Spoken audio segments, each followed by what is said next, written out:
Look at that. Look at that. The Red Sox are in the same boat we were in last year, and more details on Juan Soto.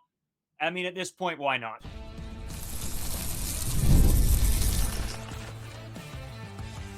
You are Locked On Blue Jays, your daily Toronto Blue Jays podcast. Part of the Locked On Podcast Network, your team every day. Welcome back to Locked On Blue Jays. Thank you for making Locked On Blue Jays your first listen every day. We are free and available wherever you get your podcasts and on YouTube. Part of the Locked On Podcast Network, your team every day. Today's episode is brought to you by Game Time. Download the Game Time app, create an account, and use code LOCKEDONMLB for $20 off your first purchase. As always, I'm Braden Iwasco. He's Carter First. You can find us on Twitter, Braden5Iwasco. Carter First, too, as well on Instagram and TikTok at Locked On Blue Jays as well. If you're new here to YouTube or you're listening anywhere else, your guys' support of the subscriptions, the views, the comments, everything has been so fantastic. Keep that going. Drop a subscription. YouTube, we've sort of made as like our hub. You can get live streams, shorts, videos, podcasts, everything in between. So make sure you do hit that subscribe button so you guys never miss out on content that comes from us. As well, we have a Discord link down in the description. Again, a big thank you to you guys, to everybody that donated to our Movember page. Knocked it out of the park. Really did your job. Really appreciate all of that. Huge news to get into today. It gives me, it's bringing me back to John Morosi last year with the Red Sox. I feel bad for that fan base because they are being duped right now with the Juan Soto stuff. We'll talk about the Soto contract, what has come out lately. Of course, you know, there was some recent news about the price point for his contract. Who are the three teams now leading the race? And we have some more MLB news to get into as well, just with some signings, other things like that. We'll talk about all of that on today's episode. But Carter, we got to start. And you know, the Juan Soto stuff probably is the most pressing details, I guess, about the contract, the three teams in the race. But we got to talk first about what happened with this. I don't even know if I want to say a guy that is pretending, I guess, to be a Red Sox reporter. Break it all down for us, Carter. Yeah, he's starting to build up quite the following as well. So we didn't really hear a lot of Juan Soto updates over the last week. It was kind of just a dull space. Not too much going on in Toronto Blue Jays land regarding Juan Soto. It seemed like they were almost out of the race with what you were hearing about the Yankees, the Mets, the Red Sox, even the Dodgers. Blue Jays seemed like they were one of the last options in this race. But then Thanksgiving happens, American Thanksgiving, obviously not Canadian Thanksgiving. But we get the Thursday, and there's a report from a guy named Mick on Twitter, which got everyone pretty much who was involved in the Juan Soto sweepstakes talking about whether they believe this guy, how much validity there is in this. Is it realistic? Are they just doing the same thing the Toronto Blue Jays did last season with with Shohei Ohtani? But the tweet is breaking news. The Boston Red Sox have signed free agent outfielder Juan Soto. The terms of the deal are still unknown, but I'm hearing it's 12 years with no deferred money. Expect an official announcement to come within the next few days.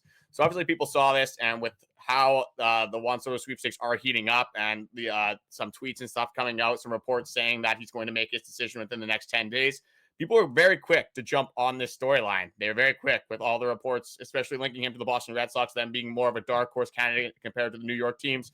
But a lot of people were up in arms about this, saying, oh my God, we got Juan Soto. And it reminded me of the exact same situation that Toronto Blue Jays fans were in last season, where John Morosi said, Shohei Ohtani is on the plane. Expect a signing coming soon. They're in talks. They're talking about the contract as we speak. And as we know, as Toronto Blue Jays fans, that did not work out too well for us. And obviously, as people looked into this, they realized that this was a fake report, and Juan Soto did not actually sign with the Boston Red Sox, and he has not really given out any other information of if he's going to sign with the Mets, the Yankees, the Red Sox, the Dodgers, or the Blue Jays, because why would he? It doesn't make a lot of sense. And then Jeff Passan had to come out and clear everything up. He said, I'm thankful for the reporters who don't make up stories. I'm also thankful for Juan Soto and that he has not agreed to any contract, which means you can go off Twitter and spend your holiday with your family. Happy Thanksgiving. If the Boston Red Sox don't get Juan Soto after this stuff, it's not going to be Shohei Ohtani jokes to Toronto anymore. We're flipping the script on Boston Red Sox fans. It's going to be, where's Juan Soto? I thought Juan Soto was supposed to be at Fenway Park for the next coming years, the next 10, 12, 15 seasons. Doesn't look like that's going to happen. But again, knock on wood, nothing's happened yet. They still have a chance at him, but I'm going to laugh hysterically when Juan Soto does not sign with the Boston Red Sox. This is a complete joke to me, Carter. I mean, at this point, again, I usually don't like to go on here, call people out, make enemies, do any of that. But then things happen. John Morosi last season. I said I would never trust another thing that guy says. And now we're at this Mick guy. This Mick guy, what an absolute coward, an absolute joke in sports media. I saw another tweet from him that said, like, well, if you don't believe me, I predicted this one like 2 seasons ago. You could throw money, like numbers at the wall. If you come up 1 for 100, it doesn't make you a credible reporter. I was absolutely laughing hysterically. Of course, went on the CGOB sports show this past night, actually. And Christian O'Mell, host of the sports show on there, asked me about, everything going on because he's a big Red Sox fan. He asked me, what is going on in the Juan Soto sweepstakes? And I said, you cannot trust you cannot trust anybody right now. Never mind Mick from Twitter. You can't trust the analysts, the reporters, nothing right now because nobody has a hot clue. And we're in this age of I'm looking for clicks. The next guy's looking for clicks. And don't get me wrong, so are we. But we don't pretend to make up contracts out of thin air. This is just a complete mockery of reporting, of being a credible source. This is all a big joke. And this all stems back to wanting to be the first person at Ohtani. John Morosi, again, that was a complete joke. And again, John Morosi, for the most part, is a credible reporter. I don't want to say that and throw him completely under the bus. But man, he lost a lot of people that day. Now we're at this guy, and people are making a mockery of him on Twitter. And nothing makes me happier because this is a complete sham. And he knows what he's doing. He's doing this all for the clicks. And then in the off chance that the Red Sox do sign him, he can say, oh, look at me. I know better. I should be an MLB analyst. No, guy. You don't know what you're talking about. You're throwing numbers at the wall just like anybody on their couch can do. Yeah, I guess that's just what happens when you have major free agents in back-to-back seasons. Everyone wants to be the first one to report on it. They want to be the first one to break the news. They want to be the first one to get the views, get all the attention, things like that. And I do understand that. Obviously, having this podcast, us doing social media, things like that, it does help out when you are the first one to break things. A little bit of a pat on your back. But this is the risk you run. I think, like you said, you knew exactly what he was doing. He was in it for the clicks business. He was in it to get some reactions, get some remarks, and even just get the comment section up. Even if it's 99% of people calling him out and telling him that he's an idiot because this is just not true. It's the most unfactual thing of all time. But then we had a little bit of a continuation. I saw a couple tweets, and I'm not going to call this guy out just because, again, maybe he's operating under the false pretense. I know you kind of got a little bit last year with John Morosi. Things like that happened. John Morosi is not more credible than Nick, though. I will give you a little bit of the benefit of the doubt on that one. But this tweet says the things I would do to make this happen, and it's a graphic of Rafael Devers, Juan Soto, who they already thought was going to be with the Boston Red Sox, and Vladimir Guerrero Jr. Just all of a sudden throwing him in there. Just add to, I guess, some more Toronto Blue Jays shame. Thinking that they're going to trade some of their prospects, things like that, and get Vladdy and have the big 3-4 coming weeks or coming years, I should say. But unfortunately, you only got one of the three right now, and I feel like that's probably how it's going to remain for the rest of eternity. You know what, Carter? Going off of this Mick guy, whoever he is, on Twitter, again, not credible, so I don't follow him, shockingly. He's the guy that thinks that, one of those Jake Paul fanboys, any press is good press, even when 90% of the baseball world hates your guts right now because you're not credible and you don't know what you're talking about. But you're right. I don't know what Red Sox fans, I feel so bad for it, and I feel like they're getting got and they're going to get got because, they were in talks to, we're going to, send the house at Juan Soto. Then this comes out. Then the article, obviously from The Score, comes out as well, which we will get into in the second segment. It sort of breaks down what's going on. And it does put them up there. I don't want to make it seem like the Red Sox aren't in this whatsoever. They are. But to make a statement like that, Carter, is just so aggressive. And again, huge, still big Juan Soto news today. Like, there's a lot that came out, and we're going to cover all that. But this part of it is just so tough from a fan perspective. We've been there. We've gone through this. And I do, like, as much as I don't like the Red Sox and Red Sox fans, I feel bad for them here. This is a tough situation, and we were right in this situation last year. So at the end of the day, I do feel bad.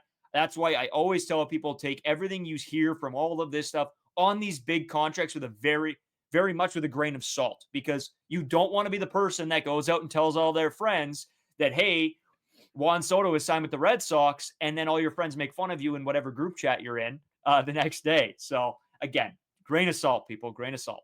Yeah, and we were just here last season. It was the exact same thing. The Shohei Ohtani is on the plane, obviously. But let's just kind of compare these this whole situation with Juan Soto, kind of how it was with Shohei Ohtani last season. So coming out, it seemed like there was two overwhelmingly favorites to land Shohei Ohtani, and it was both Los Angeles teams. Just happens to be both New York teams this season. Los Angeles Angels, again, just because of familiarity, playing with Mike Trout, was there for multiple seasons. And then the Los Angeles Dodgers, the one that I always kind of had as my number one landing spot. Same sort of thing as this year. It's the New York Mets and it's the New York Yankees. And then the other two teams that were in it were the Toronto Blue Jays and the San Francisco Giants and Shohei Ohtani. This season, you got the Boston Red Sox and you got the Toronto Blue Jays once again. And what happened in the Shohei Ohtani sweepstakes? The Giants and Toronto Blue Jays were used as leverage. They were used to this big bidding war. They were used to get the price tag up for Shohei Ohtani. And I think that is exactly what is going on again, unfortunately, this year for Blue Jays fans and Red Sox fans. Again, if he's not going to go to the Blue Jays, definitely don't want to go to the Red Sox. Definitely don't want to go to the Yankees either. Best case scenario for us as Blue Jays fans, if he's not going to the Toronto Blue Jays, is the New York Mets. You might have to see him 3 times a year compared to 13 or 14 like you would with the division. But it's with the Red Sox, I just don't understand how you can get this involved this quickly because they haven't even, they're finally starting to give out the first contract bids. It's supposed to be a multiple step process. It just seemed like, not all the Red Sox fans, obviously, it wasn't all the Blue Jays fans last year either, but it seemed like a lot of them were very quick to jump in. They were just going to skip all the processes that happened with Shohei Ohtani. We've seen this story and dance before. It's just crazy that some people believe that they saw one report from one guy that is not very reliable, and they were all in on this guy coming to their team. Yeah, and you know what? Usually, like I said, I don't like to get in the mud, but we're in the mud. We're rolling around right now because I'm full on calling this guy out. This, again, a person that's in radio that is surrounded by a bunch of greats. Some people may or may not know them. Like the Kelly Moores and the Paul Edmonds, the Bob Irvings, for those of you who know the CFL.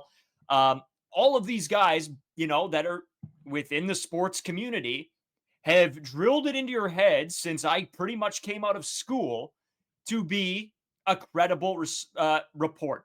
Make sure you have your source. Make sure it's confirmed. If it's not confirmed, you don't report on it. It's better to be correct than to be quick.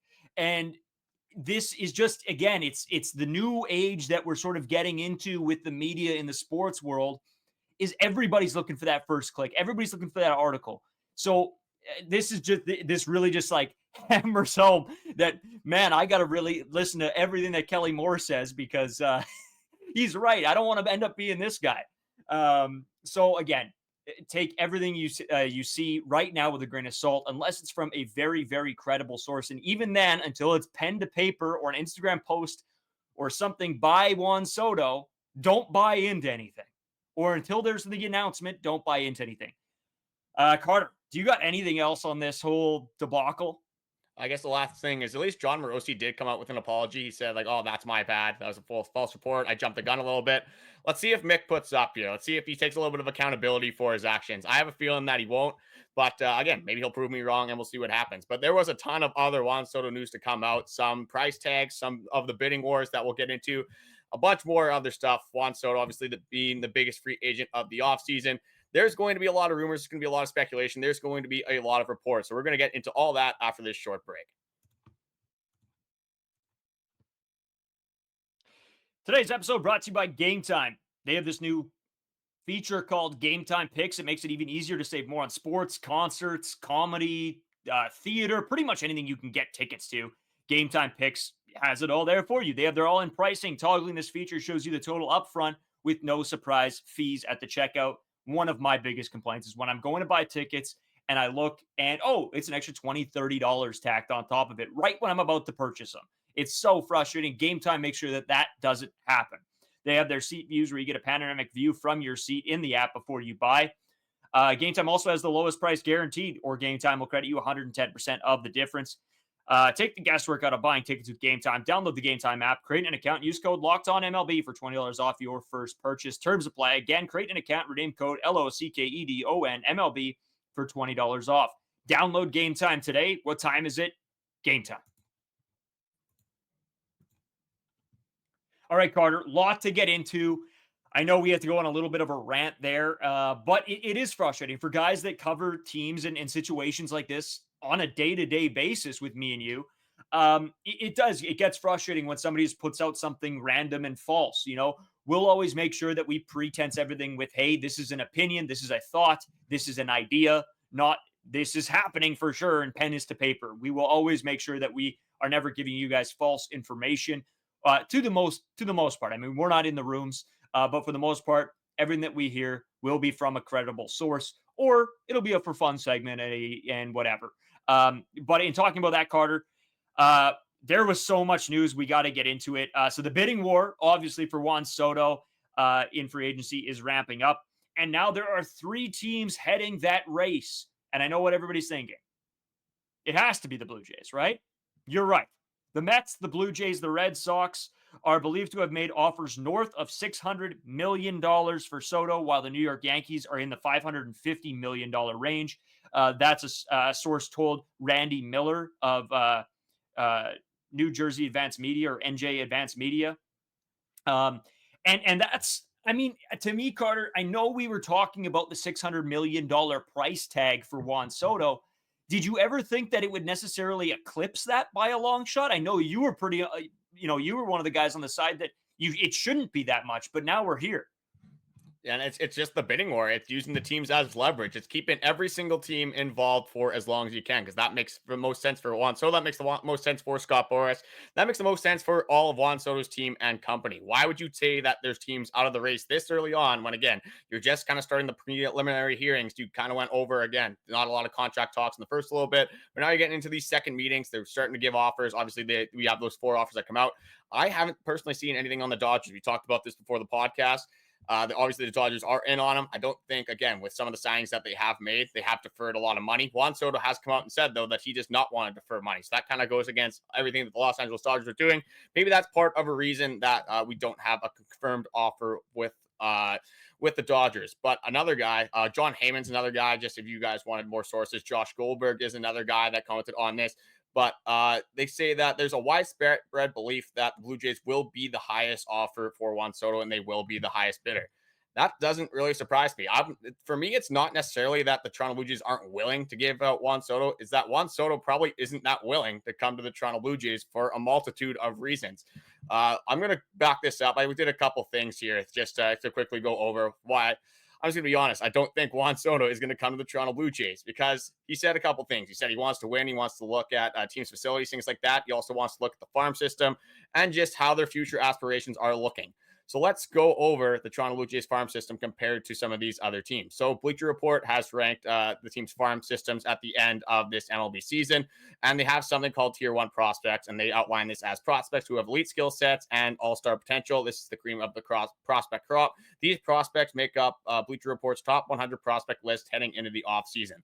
So obviously you want a lot of Tier 1 prospects, and you want to be decently high up in these farm system rankings. Again, I think Juan Soto is probably going to take the MLB team more at face value because that's the team he's going to be on. He's not going to be playing in AA. He's not going to be playing in AAA. He's going to be the star of the show, whatever team he goes to. So let's just go over it quickly. The leading team out of all the 5 involved are the Boston Red Sox. They're at number 3. They have 6 Tier 1 prospects. The Dodgers were at number 8. They have 4 Tier 1 prospects. The New York Mets at number 15 with 3 Tier 1 prospects.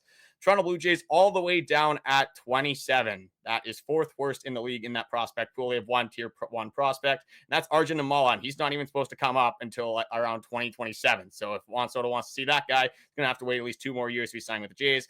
And you got the New York Yankees at 29 with 2 Tier 1 prospects, one of them being Spencer Jones. I'm not exactly that high on Spencer Jones. Jason Dominguez is the other one. Both the New York Yankees, they don't really need a good prospect system when they can buy pretty much any single player they want to.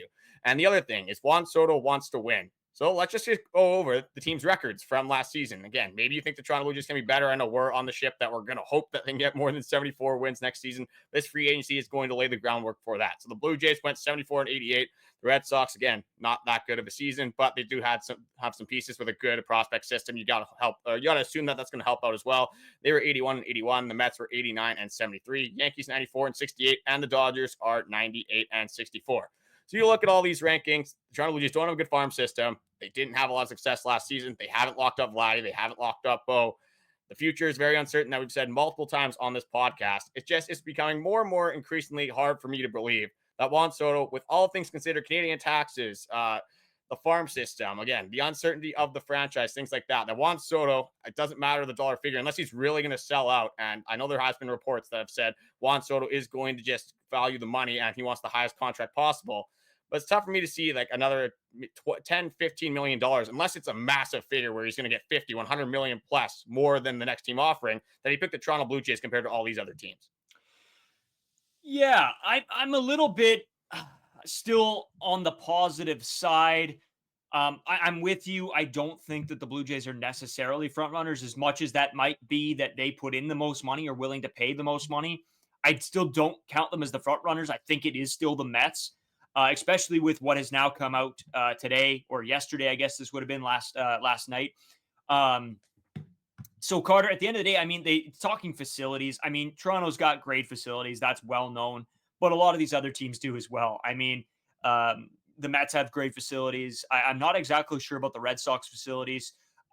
So out of those three, I think the Blue Jays are, pretty even up with the Mets. I think again, don't know what to say on the Red Sox in that respect. But you're right. And I don't know how much stock I put into the farm system either. Of course, yeah, you want to have options for guys that are going to come up and make a difference. But when you're looking at teams that are willing to spend money, Carter, and every team that is in this race, Red Sox, Mets, Jays, Yankees still, Dodgers, of course, all these teams are willing to spend money. I don't think the farm system necessarily matters one iota. I think what it's going to come down to for sure is, hey, who's going to pay me the most money? Number two, who gives me the best chance to win? And right now, you're right. The Blue Jays probably don't give you the best chance to win, but I also don't believe the Mets or the Red Sox give you the best chance to win. The best chance to win are the Dodgers and probably going back to the Yankees. So, and if they're not in the price point, I think it's a little bit open game right now. Open season on which team gets them. Even though I still think, New York to New York here. I can see that still being the number one possibility. But at the end of the day, I do think this is more open, maybe than me and you want to believe, because we don't want to be let down again. But I think this race is a lot tighter than anybody really expects. I think the decision is going to come down to legitimately the final day. And this might go through 2, 3, 4-step process of really whittling down until Juan Soto finally decides to make whatever happen.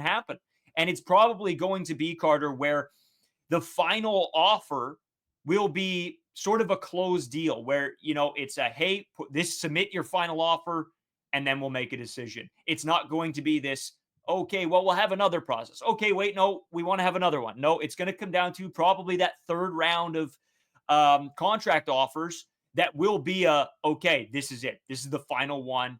And the sources have told John Hyman as well that probably we're looking to a 5 to 10 day span until we will know for sure about Juan Soto. So it's coming up quick. As much as we continue to talk about this and say, it feels like it still could be 3-4 weeks.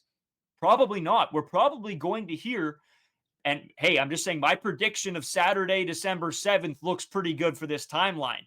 But it could also be early next week as well. So make sure you guys, as I always say, come here. Make sure you guys have that notification bell linked. So if we go live, you'll know something big has happened, and we will be covering it on the live stream for you guys.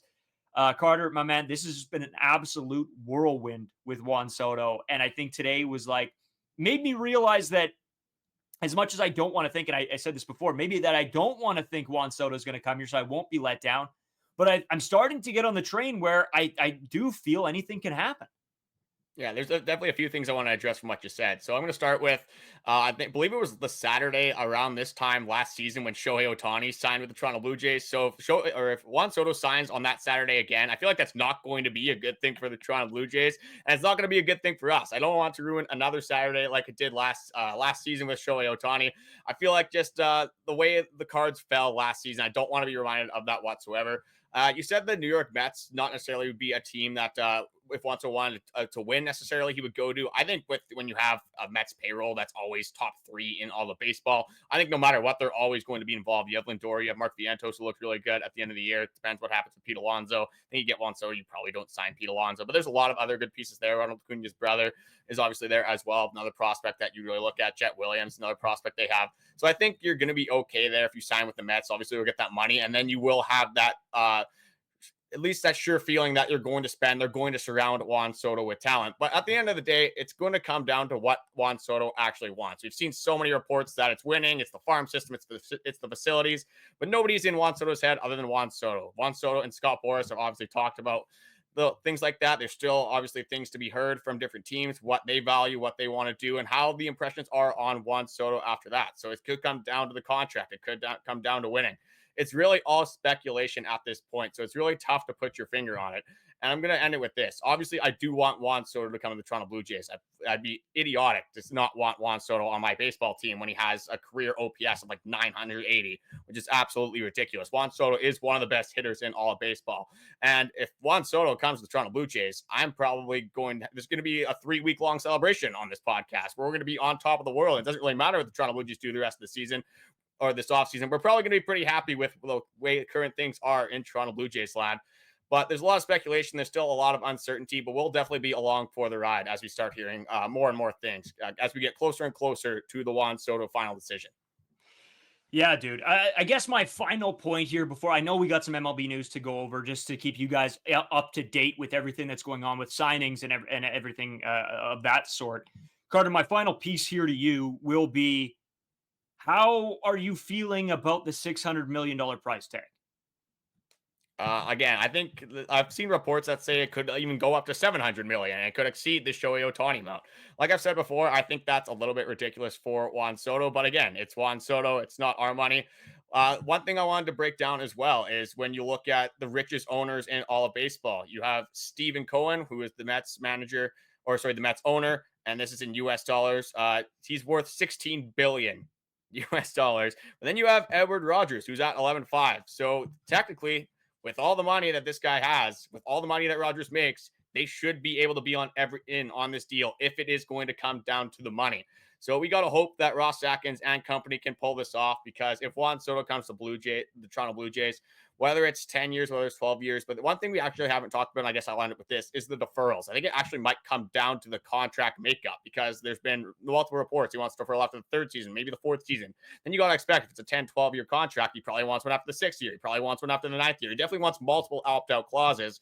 So at the end of the day, it might not come down to the dollar monetary value as much as the way the contract is constructed if he wants all these opt-out clauses. Yeah, and there's a couple pieces that you said there that I find interesting, right? You're right. The opt-out clauses are big. A guy that, maybe would want to switch his fortune coming up, right? If he's not liking what he's seeing in the organization after a few years.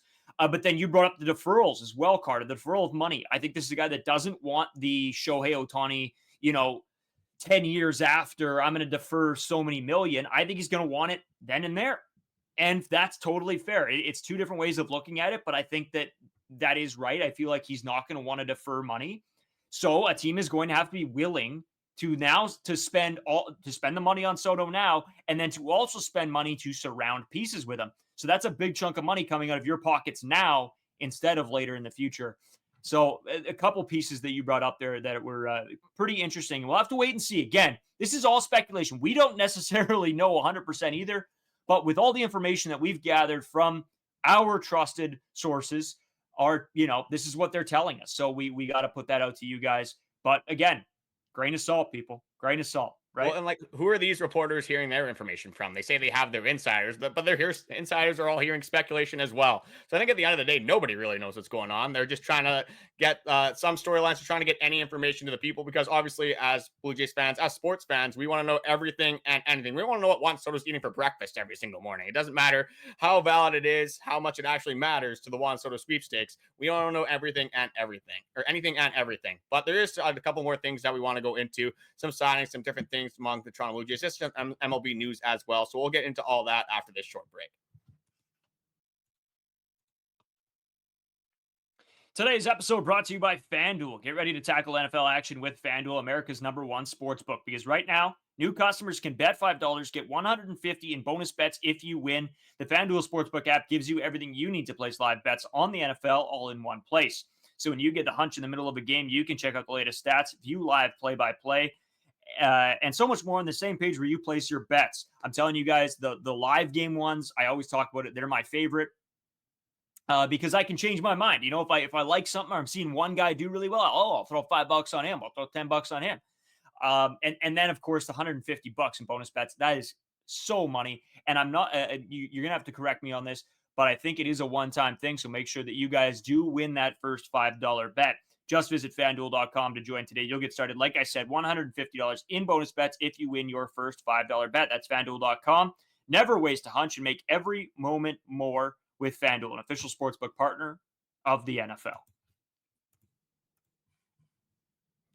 So, Carter, a few things to get into here just on the MLB news. We'll have way more Juan Soto stuff, cover it. Anything that happens, you guys will know about it. You'll be the first to know about it if you check this podcast out daily. Make sure you do make Locked On Blue Jays your first listen, as Carter always says, every day. A couple signings within the MLB here.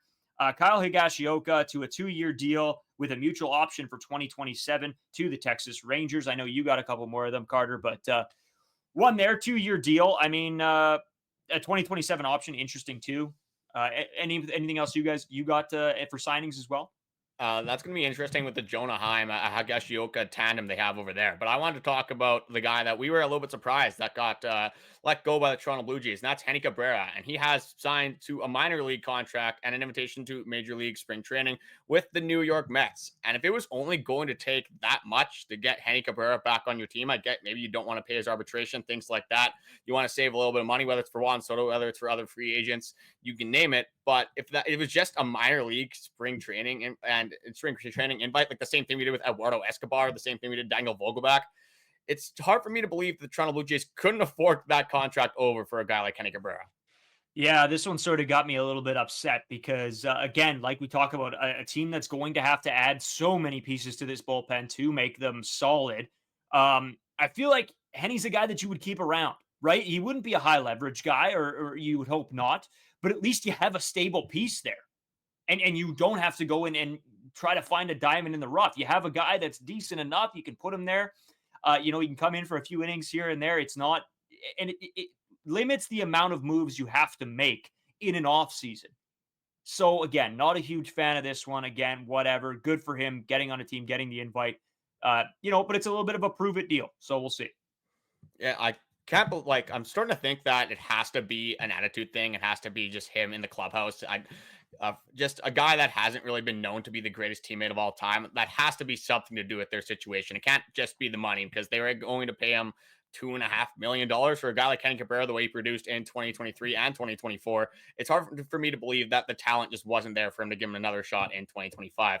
Another signing the Mets did was Frankie Montes. That was a 2-year, $34 million deal. So obviously the Mets with the payroll. Is that going to take them away from Juan Soto? Absolutely not. They're probably going to make, if they get Juan Soto, they'll probably make another 1 or 2 moves as well on top of that.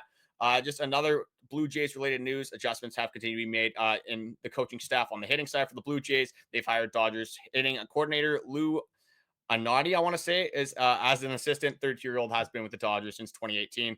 Again, I'm not taking a lot away from this. It's always nice to have different perspectives, especially a guy that has been with the Los Angeles Dodgers, because the Los Angeles Dodgers have been a very good hitting team for a very long time. So that can't be a bad thing for the Toronto Blue Jays.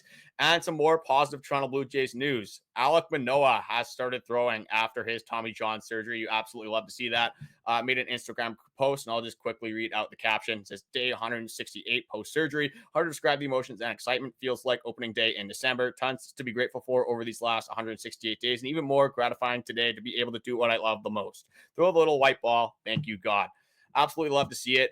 2022 doesn't seem like that far ago, but also seems like forever ago in Toronto Blue Jays land, because that's almost like the last time I feel like we experienced joy with the Toronto Blue Jays. But Alek Manoah finished 3rd in Cy Young voting that season. I'm not saying that he's going to come back in 2025 and finish 3rd in Cy Young voting, but I am expecting a very good Alek Manoah season once again, because when we saw him in the early parts of 2024, seems like he's very easily forgettable on this pitching staff when you got guys like Bon Francis, obviously Jake Blosses, things like that. This guy could come back and be a very integral piece for the Toronto Blue Jays once again.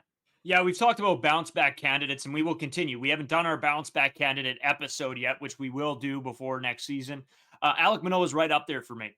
I think him and Bo Bichette are two guys that you got to keep your eye out for, who I think are going to come back and have a great season, and you need them to. You need those two guys to be good, and if they are good, I think that means only good things for the Toronto Blue Jays as a whole. So having Alek Manoah feeling good, feeling himself, at the end of the day, that's what you need to see from him.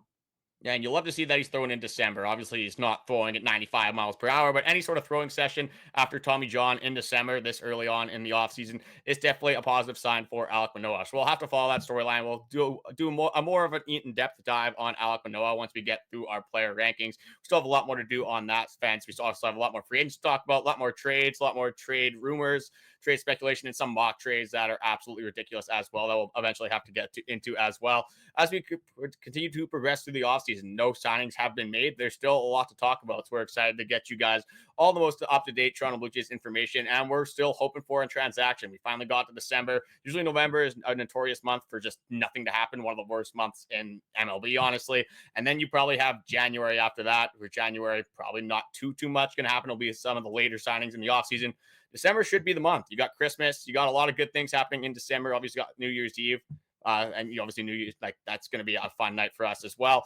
Hopefully there are some signings. Hopefully there is some big news in Toronto Blue Jays land, because I am absolutely fiending for a Toronto Blue Jays transaction, even if it's a random bullpen arm that I'm not really going to care about in the middle of the season.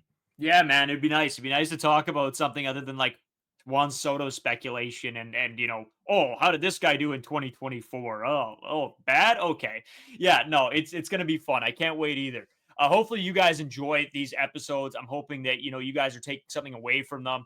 Let us know what you think about sort of everything that we've talked about today. It seemed like it was a whirlwind of an episode here, because there are so many little pieces that go into all of this, so many little pieces that go on within the fandom of every MLB team, and the Toronto Blue Jays included. So let us know what you guys think. As always, we appreciate you guys listening, watching, tuning in, however you consume the content. As well, drop a subscription if you're still here. We really appreciate it. And you guys, as we always say, have been killing the subscription. So we really do appreciate everything.